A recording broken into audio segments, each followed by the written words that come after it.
Okay, well, with that, we're going to go ahead and get started. Again, thank you so much for being with us today. We are super excited and really honored to amplify these incredible young leaders doing incredible work all across our country and specifically in our rural communities. We are really proud of the Rural Youth Voices Initiative and the leadership of Hannah Botts, who you're going to hear from in a second. But we've been exceptionally impressed as Campus Compact by the number of students who are rural students who are saying, I'm proud to be where I'm from. I have visions for the future that I want to create for my community and communities like me. I just need the resources and the support and the chance and the opportunity to do it and to show that I can lead. And you're going to see some incredible stories today and hear from some incredible leaders about their perspective and their hopes for rural youth voice, the misperceptions they think are out there, as well as the futures they want to build. And we're also going to give you a sneak peek into some of the types of projects that these incredible students have been working on over the last 3 months. But first, again, I just want to extend a welcome. For those of you who have not had the privilege to meet, my name is Will Brummett. My pronouns are he and him, and I have the absolute joy of getting to serve as the Director of Student Engagement at Campus Compact. We at Campus Compact are committed to centering and amplifying student leadership and student voice. And we do that in a myriad of ways, from the Newman Civic Fellowship Program to our student design fellows and their 2 year strategic vision for the future of civic leadership, to new programs like the Up to Us Civic Leaders Cohort. We are doing our best to make sure we're giving as many students as possible the chance to not only grow as leaders, but also lead today in their communities and in whatever context they find themselves in. The big thing, though, that really is exciting, though, is that Campus Compact, we also want to be a place where we can incubate great student ideas. And that's what sort of brought us here today. A few months ago, I've had the privilege of working alongside Hannah Botts, and Hannah came to me as one of our student design fellows and said, Hey, I've been given a great opportunity from the All-State Foundation, and I have an opportunity to do something with a little bit of money I've been given. And I, instead of wanting to use it just for myself, I really want to give it back and also help bring other rural youth voices alongside me. And she said, would you all be willing to sort of just serve as a fiscal sponsor and a place that we can help organize the back end so our group can meet? We instantly said yes. We are incredibly impressed by Hannah already and really excited about the possibility of what this could mean. We did not anticipate the overwhelming amount of quality, diverse, exciting applications we would get for this project. And we've been really blown away by the spirit of the students who are leading. So with that, I'm going to now turn over the stage to the actual stars of the show and start with Hannah, who's going to tell us a little bit about the history of this project, as well as her sort of vision. So Hannah, why don't you come on to the front?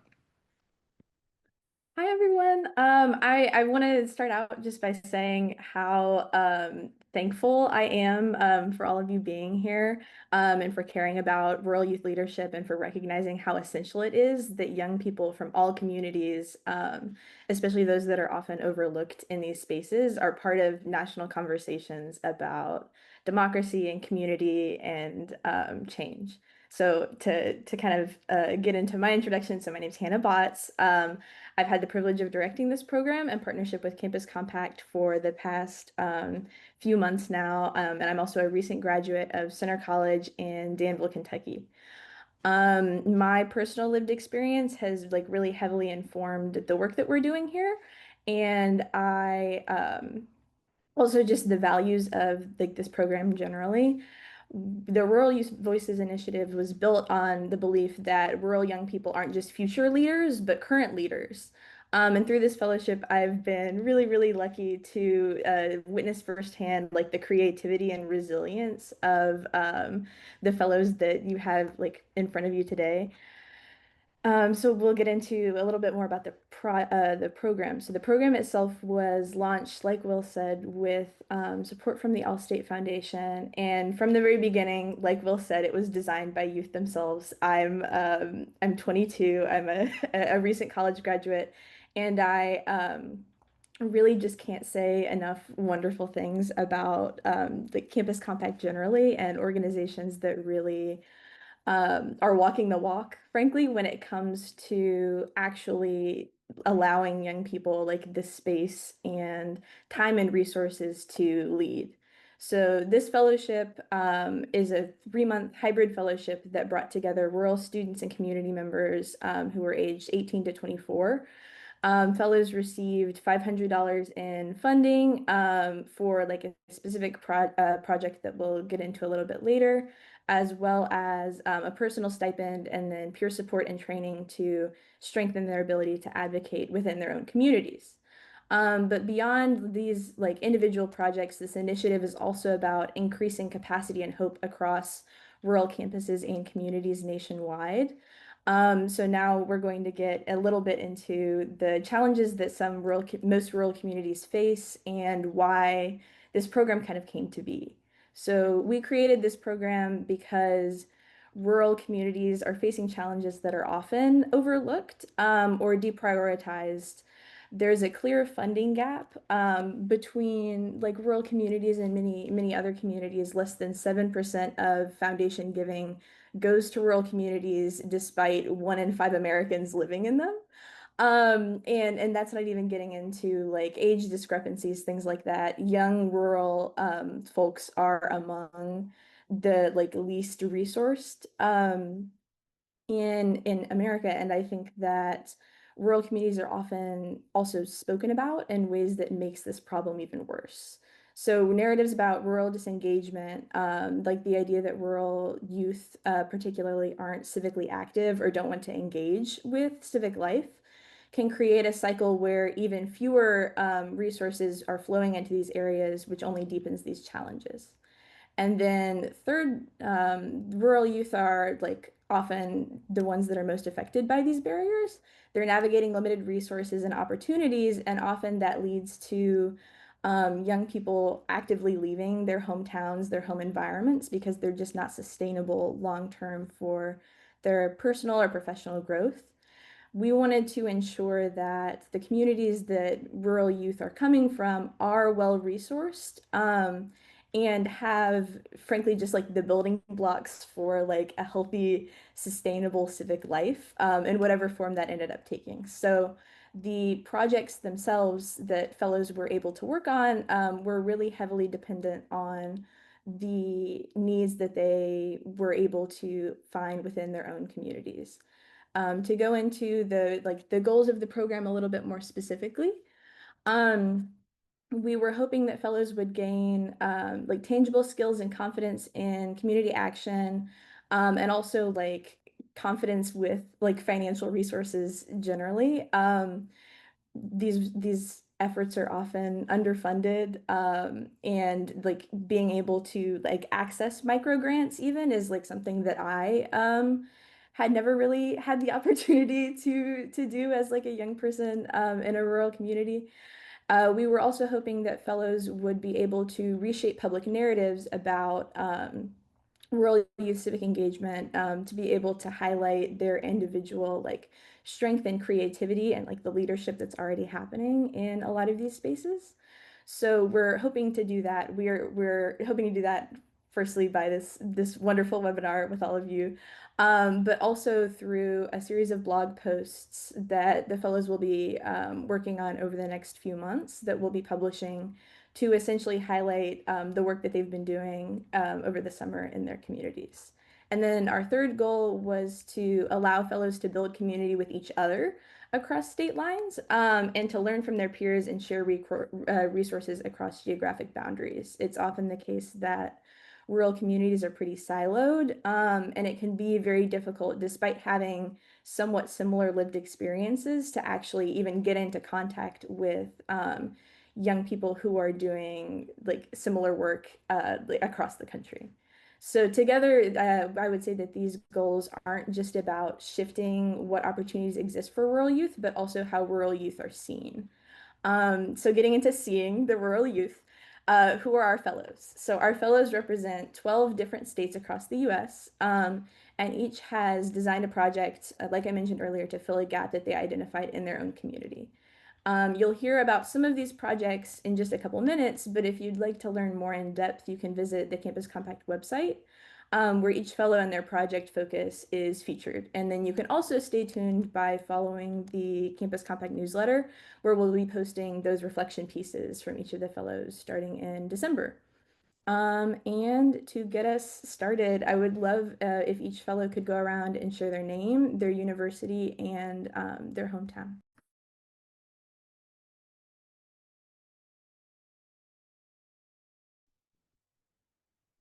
All right, Caden. Hello, I'm Madison Albers. I'm from Fort Hays State University, which is, oh, sorry, No, go ahead, Madison. Go ahead. Go ahead. You're good. Go ahead. sorry. Um, I'm from Fort Hays State University in Kansas, and my hometown is Scott. Hi, everyone. My name is Caden Lucas. I'm originally from Harned, Kentucky, and currently I'm a junior studying at Western Kentucky University. And I'm going to pass it to Lisa. Thanks, Kaden. Hi, everyone. My name is Lisa Kennedy. I'm originally from Rhinelander, Wisconsin, and I recently graduated from Georgetown University. And I'll popcorn to Nicole. Hi, I'm Nicole. I am originally from a town about 50,000 called Carterville in Tennessee, and I graduated from Yale about 2 years ago. And I'll popcorn to Hi, I'm Angela, and I am originally from Fort Benton, Montana, and I'm currently a junior at the University of Montana Western. And I will go to Sean. Hello, everyone. My name's Sean Jimenez. I'm from a town called West Gardner in Maine, and I'm currently a junior at Bowdoin College, and I'll popcorn it over to Julia. Hi everyone, my name is Julia Lynn and I am from a town in Maryland called Thurmont, and I am currently a senior at Yale. I'll pass it to Zatavia. Hi, I'm Zatavia Hayes. I'm a recent graduate student from Columbia University, and I'm originally from Honey Grove, Texas, and currently live in Honey Grove, Texas. I'll pass it to Pritika. Hey everyone, my name is Pritika and I'm a senior at Clemson University and my hometown is Fort Mill, South Carolina. All right. Oh, and I'll pass it off to Shravan. Hi everyone, thank you, Prithika. My name is Shravin Kadali. I'm a junior at Stanford University, and my hometown is Canastota, New York. And I think that that's everyone. So now that like we've heard from everyone, I'd love to highlight three specific fellows projects. So we're going to start with Caden, who's been working on an incredible project supporting civic life in Bowling Green, Kentucky. Thank you, Hannah. Hi, everyone. Like Hannah said, my name is Caden Lucas, and today I'm going to be talking with you all about the great opportunity that I've had through Campus Compact and through this project to support more civic unity within the rural town in which I attend university, which is Bowling Green, Kentucky. So we'll go ahead and get right into that. So an immediate thing I want to highlight with Bowling Green is that it's this super diverse hub, of global communities that really no other part of Kentucky really sees. Bowling Green is home to longtime civilian residents that have had their roots in Bowling Green for decades. It's also home to so many different international refugee and immigrant populations as well, and has been since about the late 1980s. And then additionally, the university sees about an additional influx of 4,000 students each year that come to the university here to study and to grow their life and to hopefully place down roots in Bowling Green. And those students come from all over the United States as well as the world as a whole. And so Bowling Green in and of itself, like I said, is this incredibly diverse global community in and of itself that sees a lot of action. But when it comes to that, you have so many different perspectives from individuals, and there's sometimes a lack of what we can call civic unity and a shared belonging to be a part of our government or be a part of our democracy. But Bowling Green has a unique opportunity to look through that through a different lens. And in this project, I wanted to highlight that and try to find a means by which we could build stronger civic unity and a shared belonging in public service among these different populations that all call my college town, Bowling Green, Kentucky, home. And so, like I said, Bowling Green is kind of an eclipse in this case because these rural communities often lack large civic platforms. And so it's really important for us to create these types of intentional spaces where students and individuals as a whole can come out and show their pride, but also contribute to the dialogue of what's happening, and ultimately like know that someone wants them to be a part of some sort of civic bond within our shared community. So the approach that I wanted to do with this project kind of fell right in line with Constitution Day, which is celebrated every year on September 17th. And so I kind of took this opportunity to really take a step back and look like how are students, but these community members alike, engaging with our government, but engaging with each other. And what does that mean in terms of civic foundations? And I thought, what is more civic foundation oriented than the Constitution? And so I chose Constitution Day as the means by which to host my event. And so as I started this, I began to ask myself, who would want to engage with these students, but also these larger, diverse populations in this way to build greater, stronger bonds of civic unity and create that shared belonging when it comes to public service. And so I started reaching out to individuals, and I'm going to highlight just a few partners that came together to make this event happen. And so my initial vision was this large event hosted at Western Kentucky University with all sorts of campus and community partners, ultimately to celebrate Constitution Day and to show students and community members alike that they can be a part of the conversation of this civic unity and building partnerships with local individuals through this type of civic celebration, but also civic recognition. And so in doing this, the first people that I heard back from when I sent out kind of a call to action was the Student Government Association of Western Kentucky University. So there on the left, they showed up. A lot of them are my friends and my close colleagues, and I'm so lucky to get to work with them. But they showed up and contributed manpower, but just like simple things as they agreed to use their resources to grill burgers for students and community members and just bring people together around food and get people focused on the dialogues that we're having at this event. And then additionally, I was able to reach out to my local city and county government. So that's the Bowling Green Board of Commissioners and then the Warren County Fiscal Court, who decided to come together as one kind of governing body and do a proclamation to declare that September 17th, 2025 in Bowling Green, Kentucky will always be known as Constitution Day. And more specifically to highlight the partnerships between the university, but also the broader community and all of these diverse groups coming together to celebrate Constitution Day and what that means as a form of civic foundation. And so some other partners we were able to get looped in was just the local city government in general, as well as different partners around the community, such as our local What Could Bowling Green Be 2050 project, which is a vision project for what the community could look like moving forward, as well as different civic partners like the Bowling Green Police Department, fire departments, as well as our League of Women Voters, who all came out to celebrate and to do kind of their own thing, but to intertwine in this conversation on what does civic unity look like and how can we contribute that. And the last thing that I want to highlight with the event too is that we were able to get a little over 200 pocket constitutions, which contain both the Constitution of the United States of America, but also the Constitution of the Commonwealth of Kentucky, donated to our event from a local caucus in the Kentucky General Assembly. And we were able to hand out a little over 175 of those to students and community members alike, and just give them the simple joy of the Constitution and to know that people see them and to know that they belong in these dialogues and these conversations around civic unity and civic belonging and building these partnerships with local individuals. So as the day came and went and we prepared for this event and made sure it happened, I really wanted to take some intentional time to reflect on the experience, but also gain some student perspective. And so these are just some quotes from some individuals that I know, but some close friends of mine who basically wanted to share their perspective on what Constitution Day meant to them. So I'll highlight just a few things. More specifically, Rush Robinson, who's our student body president as well as student regent at WKU, said, "It's a goal of mine to bridge the gap between WKU and the greater Bowling Green area. Celebrating Constitution Day on our campus is one of the first steps to this goal, and I'm proud that we achieved that." And then a fellow WKU student, Xavier Spee, says, "Much of the world doesn't enjoy the same." Pardon, I'm having some technical difficulties. Excuse me one second. Much of the world doesn't enjoy the right to vote or gather freely, which makes our ability to do so all the more valuable. By showing up, not only celebrate, but to perform our civic duty, we honor that privilege. And so I was proud to see Xavier kind of take this event as a notion of the broader things that we should be involving ourselves with to continue to build the civic unity and civic bond in this community. And I'm going to talk about what that's going to look like in the future on the next slide.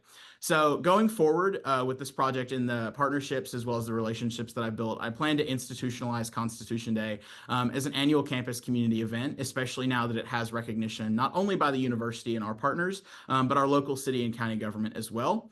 Another thing that I want to do is take what we've learned from this conversation on civic unity and expand programming that attempts to connect students with local governments with the local government and community partners through the Civic Engagement Resource Center at WKU, which is an initiative I founded almost a year ago.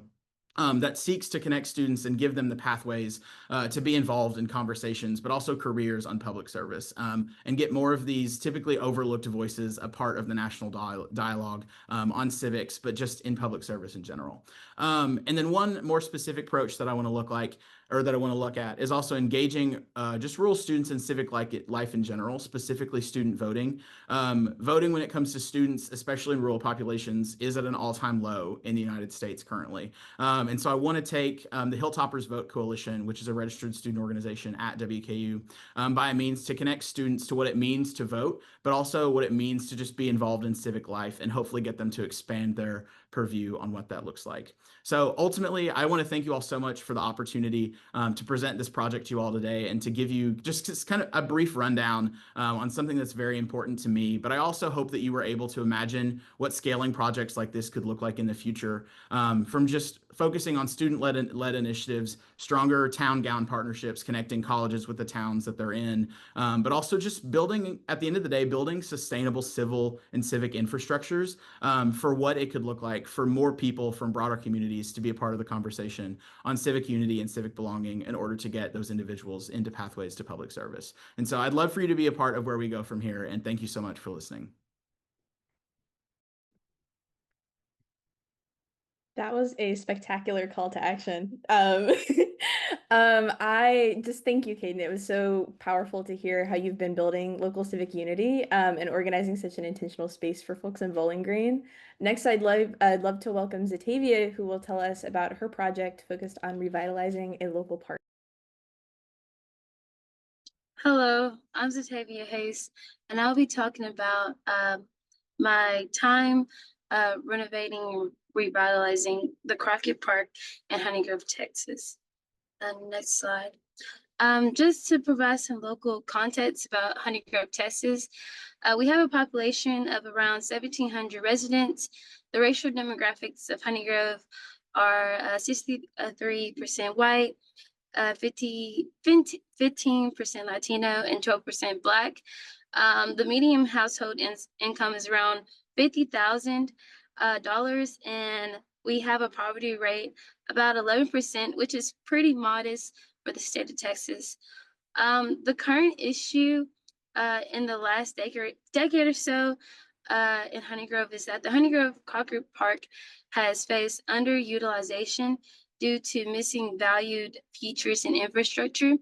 The city is anticipating growth due to two new state lakes, man-made lakes being created around the area.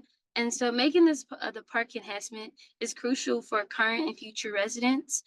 And so securing funding for the park improvements is a priority for me and our community to support community health and cohesion. And so this is kind of what encouraged me to apply for this fellowship. Could we go to the next slide, please? Oh, the next slide, sorry. So the importance of parks are that parks are vital to the sustainability and resilience of all communities. They serve as spaces for physical activity and relaxation. They contribute to the health and well-being of residents and foster social cohesion, which are essential for a healthy, productive society, especially a local society. Outside the library, school events, and religious institutions in our community, the Crockett Park used to act as an inclusive space where people from all walks of life are offered opportunities for recreation, education, and cultural expression. And I'm hoping to bring that back. Some current challenges in rural communities is that unfortunately, rural communities often face challenges related to the quantity and quality of recreational parks that support physical activity or social cohesion due to significant financial challenges that limit their resources for effective park development, leading to rural parks being frequently underutilized, often because they lack features residents value, such as sports fields, restored infrastructure, and organized programs, as well as safe walking routes. These are all issues that we are familiar with in Honey Grove. And so my vision, my project for the Crockett Park during at least my time in the fellowship was to be in the first phase to renovating and restoring Crockett Park. And that just simply started with repainting and restoring the park equipment that we currently have, and also improve accessibility to encourage physical activity, restore community value, and increase park use and visitation. In the next couple of slides, you'll see what I'm talking about when it comes to repainting and restoring. Furthermore, I wanted to plant native trees to strengthen the park's green infrastructure practices, which, if you look at the research, it shows that this positively influences the frequency and duration of people's park visits. And ultimately, it supports higher levels of physical activity and life satisfaction. And then finally, installing a little free library to promote literacy and learning while creating a meaningful outdoor experience for residents of all ages. And so on the next slide of the impact and reflection, this is just a little video that the president of our chamber created. The Chamber of Commerce was assisting me along with this project. And so this is just a little bit of what we started with. So the first phase of our work at the Crockett Park has successfully enhanced civic engagement and restored hope for the future of our small town community. It has also improved play opportunities for youth and young adults who are now actively enjoying soccer, with soccer practice, volleyball, which is something that is not common in our small town, and of course the basketball court. As we move forward, we aim to raise funds for our new playground equipment and organize community events like movie nights and Easter egg hunts to further strengthen community bonds. And after I leave this webinar here, hopefully I get to go to our city council meeting, and I'm hoping that the park is in their budget so that we can buy new equipment for our students. But everything that you see in the video is what I used with my stipend and also the extra $500. We were able to get a walking path, new sand, so there's a lot of older people in the community having a safe space to walk, and working with Encore Electricity to also get the light poles bright because they have been dark for the last 5 years in our park. So I hope to lighten up the city one step at a time. But thank you for allowing me to share this experience. And thank you, Hannah, for this opportunity. Thank you so much for sharing. I really loved how you connected your personal experience to the idea that you had to support your community and allow folks to gather. And I've also really admired watching you advocate for this at your city council. I feel like those sorts of actions are often not talked about as much, but have such a large impact on our experience in our communities. So finally, we'd love to hear from Lisa, who's going to share her project with us. All right, thank you, Hannah. All right, so hi everybody. My name is Lisa Kennedy, and like I said, I'm from Rhinelander, Wisconsin, which is a small town of roughly 8,000 residents in the northernmost part of the state on the Wisconsin hand map, or rather this for you guys. It's right about here. Our major industries are logging and tourism, with many residents from the southern part of the state in Illinois flocking to what we call the Great North Woods in the summertime to enjoy our lakes and forests and other wildlife. So for my project, I initially sought to create a resource connecting students in Rhinelander to mitigate brain drain and youth outward migration that so many rural communities like Rhinelander face. So I wanted to create a resource that connects students in Rhinelander to career professionals living in or those from the Rhinelander community, so graduated from the Rhinelander High School. But then two, also to help Rhinelander students find mentors and role models that come from the same place as them. I thought that this could help show them that whatever career path they're interested in, there's probably someone who's done it before, and then they know it can be done. So I started by reaching out to Rhinelander High School staff, and I started tapping into what is probably the most common public forum in rural communities today, Facebook groups. So I sent around a post explaining who I was, what I was working on, and that I wanted Rhinelander High School alumni involved in any career field with any level of academic attainment to fill out a form if they'd be willing to serve as a potential mentor for students. And within a day, I had almost 30 responses, which is pretty good for a town of 8,000. And several people messaged me privately to let me know that they'd also like to get involved. And among them was the high school counselor who amazingly let me know that she'd been working on a similar initiative and was looking to create what she calls career academies for high school students led by people living in the community. So it was a very similar project that we had both thought of. And so as not to recreate the wheel, I sent her all my contacts and she'll be integrating them into her database and career academies. So I'm very excited to see those implemented soon. So mine's kind of a two-parter. And this on the slide here are some of the pieces of advice that people who filled out the form that were willing to be mentors gave to young people in Rhinelander. So you can read those there. But after that, I shifted gears. And I also wanted to help amplify rural youth voices in my other home at Georgetown University. While I was a student there, I just graduated in May. I founded the Georgetown Association of Small Town and Rural Students, which we call Georgetown Stars for short. But it wasn't until this fall that they secured full university recognition.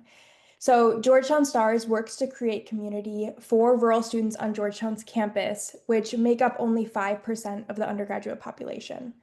This is largely because rural students face unique barriers compared to their urban and suburban peers in attaining college, like lower levels of parental education attainment, shorter letters of recommendation, as we see in the Georgetown application process, which is likely due to teacher and counselor shortages, and a general lack of exposure to college.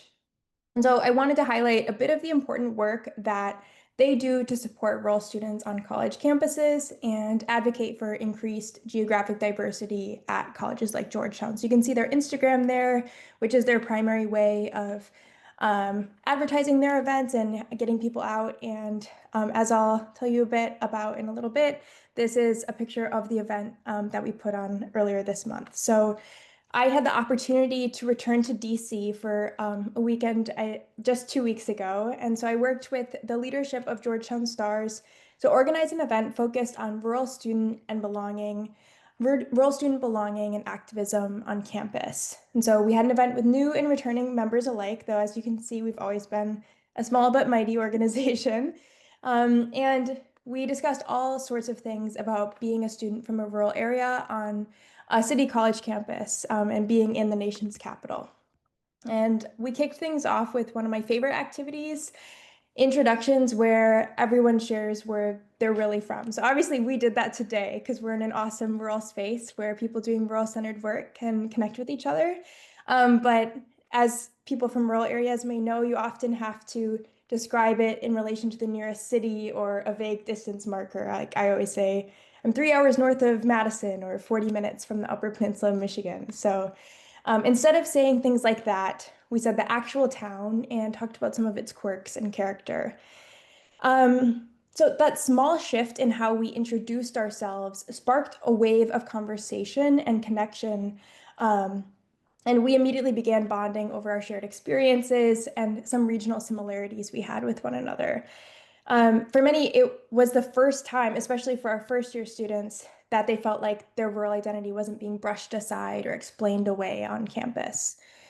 We were so engaged in that conversation that we didn't start the actual structured dialogue portion for about 30 minutes. And we touched on all sorts of things. So we touched on the uncomfortable things like culture shock, gaps in cultural capital, feeling disconnected from wildlife and our families, and the often negative portrayal of rural America that often pervades the classroom. But we also discussed the reasons why we were ultimately grateful to be at Georgetown and proud of our rural identity. The opportunities we would have never had in our hometowns, the people we've met with such varied life experiences, and having access to higher education, which is something too often denied from students in rural areas. So yeah, overall, it was such a fun event and a great way for new and returning students to think about the way their rural background shapes the way they show up in the classroom and the importance of having such voices on college campuses. After the event, I recorded brief interviews with most of the attendees, and I asked each of them where they were from and what reminded them of home. So we can play that short video on the next slide. Oh, yeah, that was just some of their events.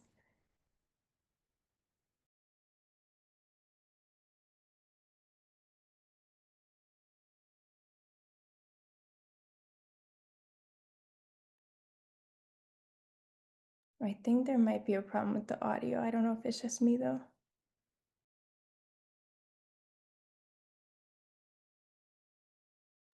So I will drop the link in. The audio is not working, Lisa. I'll drop the link in for people to watch. It's a great video though, but I apologize. The audio is not working. Give me Awesome. 1 second. Thank you guys. It's a really wonderful video though. I would highly recommend like y'all go and watch it. This kind of brings us, well, thank you, Lisa, so much for sharing, and thank you to all three of our presenters today. So y'all have set the stage really beautifully for the next part of our webinar, which will be a series of panel discussions where we'll hear more from fellows about their perspectives on rural youth leadership and like the narratives that shape their communities. So we'll be holding each panel for about 10 minutes or so. And our first topic is challenging stereotypes and centering youth voice. And so I can just go ahead with the questions.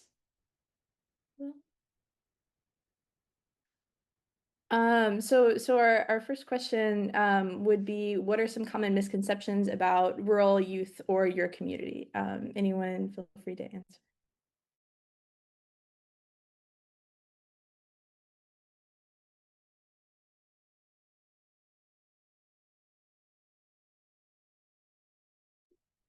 I can answer that one. Thank you, Hannah.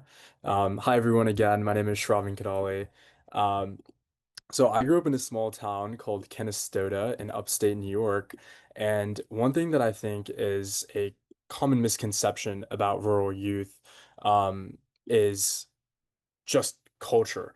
And one story I think that really well explains that is the one that follows. So I grew up in this small town, but I commuted to high school about 45 minutes away in the city of Syracuse.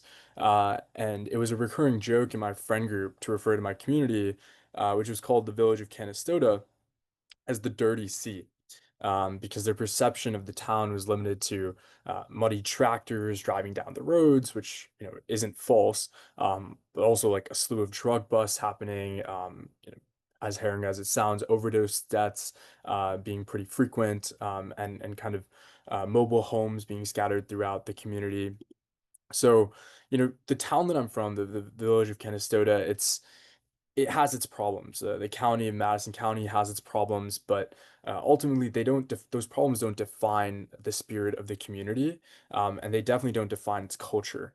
I think something that I learned a lot from all the outreach that I did through this fellowship is that rural communities foster incredibly important values like public spiritedness and a focus on serving others. And I really hope that the national conversation can pick up on that perspective. Absolutely. That's so well put. Prathika, would you like to answer this one too? Yeah, I'm just kind of thinking about it. But I think the common misconception about rural youth in general is that they are probably not as like knowledgeable on certain things because of lack of resources, or they might not have like as much capability due to those lack of resources.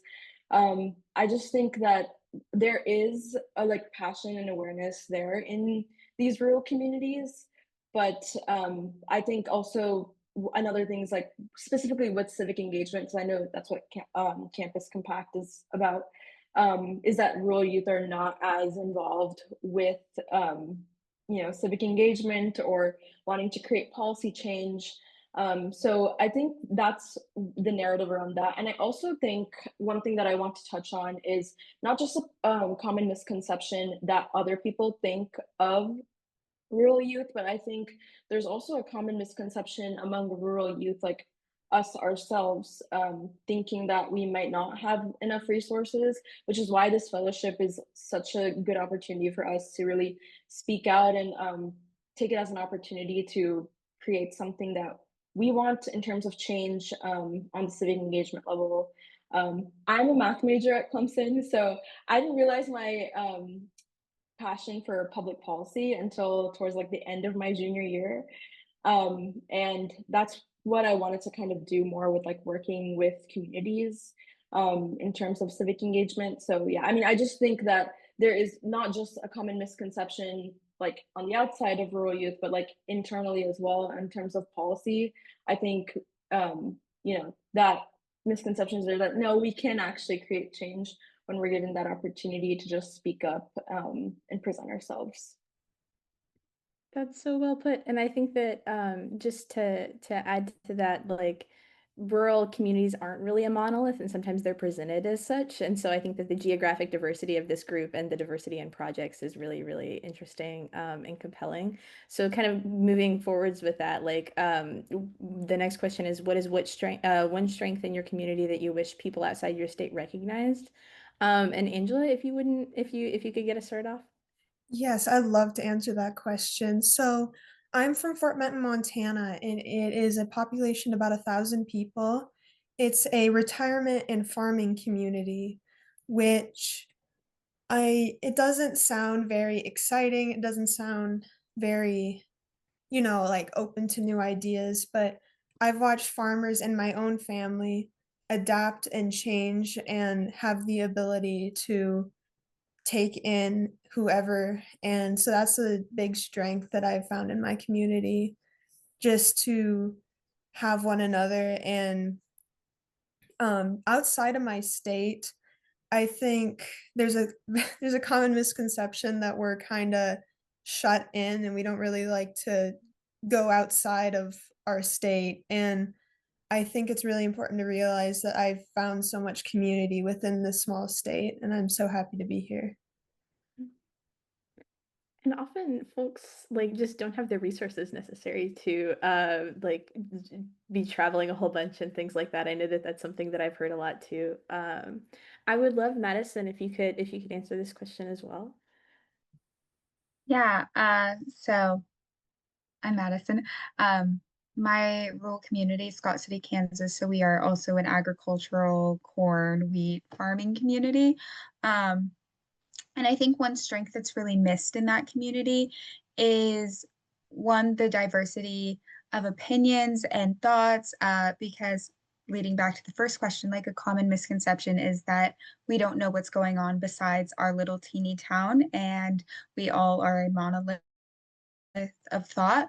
But that's one of our strengths that I feel like is under recognized in our state ourselves, but definitely from those of out of state, is that we do have a lot of thoughts, a lot of passions, a lot of differing opinions, that we're usually pretty open to start offering up, and we'll be having conversations on Facebook about what we think about current policies that are affecting us. And often we see the effects of policies made. Scott City is about 6 hours from the capital of Kansas. We are like an entire state away from the capital.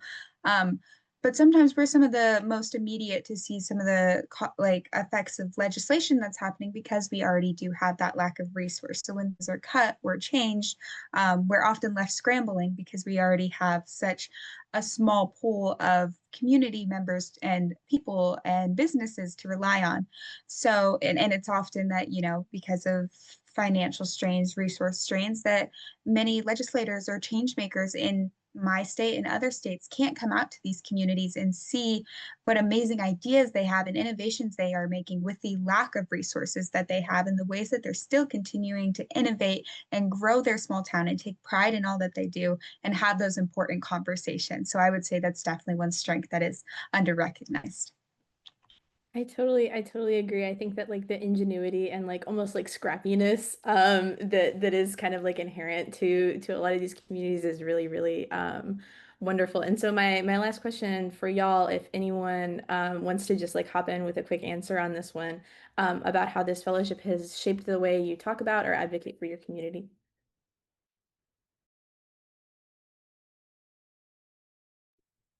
I can jump in.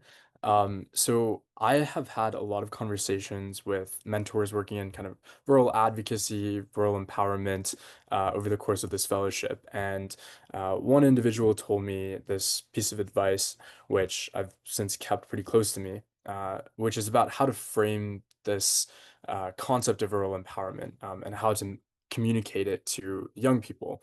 And I think one of the most important things that we need to do is show that rural empowerment, it can be focused around the concept of power itself.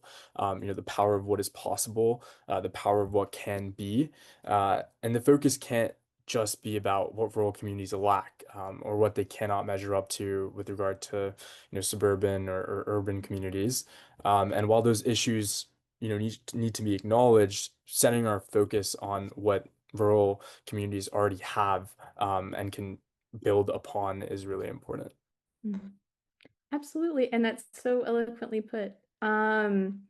I think for time, Zativia, I see you, but I think for time we're gonna have to move to the next panel. Thank you all so much for sharing your perspectives and experiences. Now that we've kind of talked about like what rural youth civic engagement like looks like right now, I'd love to kind of look more towards the future of rural communities, and the role of youth in shaping national conversations. So our first question um, is, um, next slide. Our first question is, when you think about the future of your community, what gives you hope or excites you the most? Julia, would you like to start us off? Yeah, happy to start off. So I think that I am so touched and moved by the rest of the fellows here. I think that we were given a pretty little amount, but we were able to do so much and make a lot of impact in our respective communities. And also for my project, I interviewed college students and recent college students about their experience attending a four-year institution and what that education will look like in terms of their future and how it's changed their future. And so it gives me a lot of hope because I was able to listen to these stories about how students are excited to go back to their community after they graduate and advocate for policy. There was someone who wrote a senior thesis that was going to be presented to their local officials, or just people going back to their communities and mentoring other people. And so I think that the reach of resources and mentors have greatly expanded, and I'm looking forward to what that would look like in the future. That's so wonderful. I think that we're now going to go on to the next question, which is I think a really fun one. How do you imagine rural youth voices shaping broader conversations about civic engagement or democracy in the next 10 years? And Nicole, if you'd like to answer this one. Yeah, sure. So I think rural youth have the ability to play a really critical role in broadening the scope of like who is included in our democracy. So I feel like right now, a lot of times national organizations and funders and like local candidates look at the political map of the US and kind of dismiss rural regions as like this like non-competitive flyover country, kind of a lost cause compared to these smaller subset of like battleground states and like larger urban centers. And so I think that it really affects how like communities which communities are spotlighted when it comes to like media attention and like campaigns. And kind of those like less populated and rural communities are left behind. But from my experience working with youth in Tennessee over the past few years, I think I've realized that rural youth really do bring a very diverse perspective and a really strong potential for change. And I think over the next 10 years, I imagine seeing rural youth push for more resources that meet their community needs, and just show that like democracy has to work everywhere, and not just in like those big cities and swing districts.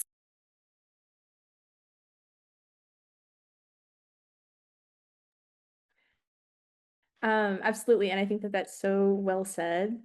Um, I think that the last question is also like incredibly relevant for a lot of the folks here, so we're going to go ahead and skip to that one, which is what advice you would give to organizations, schools, or policymakers who want to better support rural youth. And Sean, if you'd like to go first. Absolutely. So I think the number one advice that I would give to organizations, schools, or policymakers who are looking to support rural youth is to simply, first and foremost, offer them a platform to kind of hear their perspectives. I think oftentimes we see a lot of these governing bodies making decisions that impact youth without necessarily reaching out to kind of hear how these students or youth feel about the decisions that are being made. I do a lot of work in the space of education, and a lot of the policy that is put forth is directly impacting students, but they don't necessarily have a voice in these decisions. And I think oftentimes that is a fault of the accessibility to which these organizations and structures of governance kind of operate. For example, oftentimes we have these hearings in Maine on different legislative initiatives that are centered in the school day. And so we don't necessarily have access to student voice during these hearings because they're in school. And so I would just say for these organizations or individuals who are looking to support rural youth, offering a platform, an accessible platform to hear these youth out would probably be the first and foremost, and also recognize that they do have substance in what they have to share, that they are proactive in the measures that they're taking to make their communities a better place, and that they have intersectional identities and lived experiences that can heavily contribute to the success of not only their local region, but on a national scale as well. Absolutely. I could not have phrased that better myself. That was really wonderfully put together. I also want to be sure that I ask Lorna if you have any thoughts on this question. Um, yeah, thank you, Hannah, on this question. I think it's important to me as well as just having them a part of different fellowships or internships that allow them to learn from local leaders, entrepreneurs, and just other community members so that they can learn alongside them.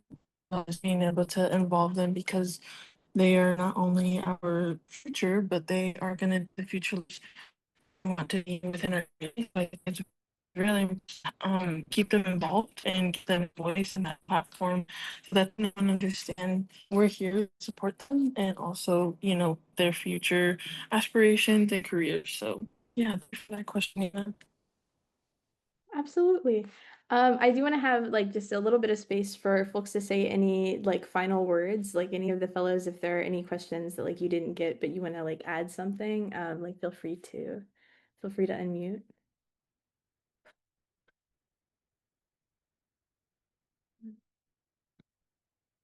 Hmm. It's also fine if not. So to kind of close everything out then, um, we have a few kind of like action items, like what's next for this initiative as a whole. So as I mentioned earlier, the fellows blog posts will be published throughout the winter, leading up to a report focusing on like increasing investment in rural youth voice and civic leadership, which we'll be releasing in January. So we would love for you all to check out all of the reflections from these wonderful fellows once they get published. It's really awe-inspiring just to be able to read about their experiences and the projects that they were working on. And I wish that we had like 3 hours so that everyone was able to like highlight their projects like in full. And then our next slide is just yeah. Well, actually, I'll pass it to Will to take it away. No, thanks, Hannah. Yeah, and I again want to say thank you so much for the fellows for sharing your stories and giving it again a snapshot of all the great work they're doing. Hannah and I had the really difficult task of how do we highlight 12 incredible fellows in all their work in only an hour. And so I really encourage you, if any of these fellows really resonated with you, again, please visit our website. You have a brief bio on the fellows, and we can again help you connect and make any connections as well. The thing I just want to uplift as well, though, from the end is in naming this is that I wanted to sort of reiterate that these fellows did all this incredible work in 3 months on the summer on their own time, and they did it for $1,000 or less per fellow, which is a really small amount. And we didn't know how much they could actually do for that small amount, and they blew us away. And so, if you are a person who's out there looking to partner with rural youth, whether you're a foundation or a funder, or you're a community college or university who has other amazing rural youth who would love to connect with these youth, please reach out to us because we recognize at Campus Compact that a large majority of our students are, in fact, rural students who are doing incredible work, but are often under resources and under supported. And through our Rural Serving Institutions Network, as well as initiatives like Hannah, we're doing our best we can to help continue to spread the resources and to offer the stage to these incredible students. Because as you see, if they could do this if they could do this amount of magic for only $1,000, imagine what they could do with $10,000. Imagine what other youth in your community could do if we just took the chance to invest in them. So please reach out to us. If you're interested in anything we said today, reach out to us and email us at studentvoice@compact.org. And I want to thank you again, just on behalf of Campus Compact. Thank you so much for joining us and for just being a part of this. And to wrap us, what I'm going to try to do is I'm going to try to reshare Lisa's video because it is very cute and I want you all to be able to see it if I can. So if you are able to stay on for 1 second, I'm going to do my best to see if we can actually share this properly. But we will see. So if you are, if not, thank you all so much for attending, and we'll look forward to seeing you soon. But let me try to see at least if I could try to get this shared. If not, we're going to send this out. All right. Let's see. Okay. Amazing. All right. Okay. So here we go. All right. Oh no. Can you hear it at all? I'm Lauren. I'm from Belleville, No? Wisconsin, and my hometown is known for UFOs. Hi, Dominic Wright. I'm from Columbiaville, Michigan. And a fun fact about my town is that our high school is named after Columbiaville, as well as the two other towns, Otter Lake and Otisville. Hi, I'm Nathan Siegel. I'm from Peatone, Illinois. We're known for having a windmill that we're recreating. It's an old Dutch windmill from the 1800s. We're remodeling it, and it's a great town. I miss it a lot. Go Blue Devils. Hi, my name is Nola. I'm from Turner, Maine, and my town makes me think of a lot of farm animals. Got a lot of chickens, a lot of cows, and I love to push them on my commutes. Judson Thomas. I'm from Montville, Maine, and my town was founded in 1780 and it has a population of less than 1,000 people. I'm Maggie. I'm from Church Bay, Wisconsin, and I associated with shipbuilding, the Coast Guard, and tourism on the Great Lakes. Hi everyone, my name is Lisa Kennedy. I'm from Rhinelander, Wisconsin, and a fun fact about my hometown is that we have a mythical mascot called the Hodang. Hi, I'm Olivia McCauley. I'm from Cloquet, Minnesota, and if I had to pick one word to describe Cloquet, it would probably either be cold or lakes. Hi guys, my name is Person P. I'm from Ottawa, Illinois. And one fun fact about my hometown is that Abraham Lincoln once spent the night in my preschool. All right, so that was a joyful video, well worth the wait. Thank you, Lisa, for putting that together, and thank you all again so much for everyone who stayed on. Again, if anything else, I hope you walk away from here being impressed and encouraged and inspired by the power of the Rural Youth Voice, the work they're already doing as leaders of today, not just of the future, and the incredible benefit that can happen when we invest genuinely in their abilities, in their skills, and in their ideas for their communities. So thank you again so much for coming. If you attended the webinar, we will send a recording and a lot of the fellows resources out afterwards. But thank you all so much again, and have a great rest of your afternoon. Bye-bye.